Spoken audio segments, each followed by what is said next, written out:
Hello students of class 4, ध्यान देंगे। Hindi book में हम लोगों ने कल पाठ 7 के दान का हिसाब का रीडिंग और सारांश पढ़ा था। आज उसके प्रश्नोत्तर पर विचार करेंगे। ये आपके पुस्तक के पेज नंबर 59 पर है। अब देखिए गौर से। कहानी से सबसे पहला सवाल है, राजा किसी को भी दान क्यों नहीं देना चाहता था? राजा बहुत बड़ा कंजूस था, इसलिए वह किसी को दान देना नहीं चाहता था। कंजूस किसी को भी एक पैसा नहीं देना चाहता है, उसी को कंजूस कहा जाता है।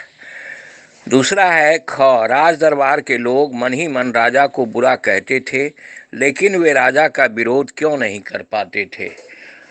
राजा का विरोध करने पर वह उन्हें मौत की सजा दे सकता था, मृत्यु दंड दे सकता था, क्योंकि राजा क्रोधित होने पर किसी को भी फांसी पर लटका सकता था। इसलिए जान के डर से, सजा के डर से वे उसका विरोध नहीं कर पाते थे।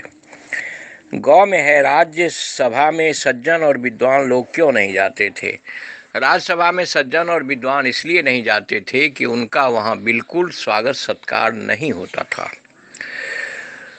सन्यासी ने सीधे सीधे शब्दों में भिक्षा क्यों नहीं मांग ली? सन्यासी जानता था कि सीधे मांगने पर राजा फूटी कौड़ी देने वाला नहीं है, वो एक पैसा नहीं देता। इसलिए सन्यासी ने चाल चली, सीधे सीधे उसने भिक्षा नहीं मांगी। अंगा में है, राजा को सन्यासी के आगे गिड़गिड़ाने की जरूरत क्यों पड़ी? राजा को जब ये मालूम हुआ कि वह एक मोटी रकम सन्यासी के दिए वचन के अनुसार खजाने से निकल रहा है, उसके खजाने से निकल रहा है, बहुत बड़ी राशि हो गई।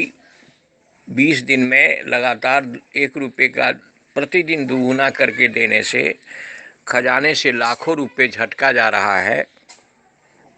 तब सन्यासी के आगे राजा को गिड़गिड़ाना पड़ा कि आप मुझे अपने वचन से मुक्त कर दीजिए। आवाज अपना अपना। तुम नीचे दिए गए वाक्यों को किस तरह से कहोगे? दान के वक्त उनकी मुट्ठी बंद हो जाती थी, इसको आप कह सकते हैं कि दान में वे किसी को एक पैसा नहीं देना चाहते थे।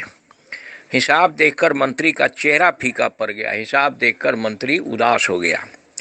सन्यासी की बात सुनकर सभी की जान में जान आई। सन्यासी की बात सुनकर सबको होश आया। लाखों रुपए राजकोष में मौजूद हैं, जैसे धन का सागर हो। लाखों रुपए राजकोष में पड़े हुए हैं, जैसे अपार धनराशि हो। साथ ही हाथ बढ़ाना। कभी कभी कुछ इलाकों में बारिश बिल्कुल भी नहीं होती, नदी नाले तालाब सब सूख जाते हैं, फसलों के लिए पानी नहीं मिलता, खेत सूख जाते हैं, पशु पक्षी जानवर लोग भूखे मरने लगते हैं। ऐसे समय में वहाँ रहने वाले लोगों को मदद की ज़रूरत होती है।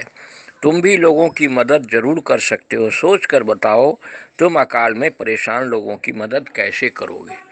हम लोग अकाल में परेशान लोगों की मदद करने के लिए उनके लिए भोजन का पैकेट, पानी का बोतल और मोमबत्ती, सलाई आदि बांटकर उनकी सहायता कर सकते हैं, क्योंकि वे भूख से परेशान हो जाते हैं।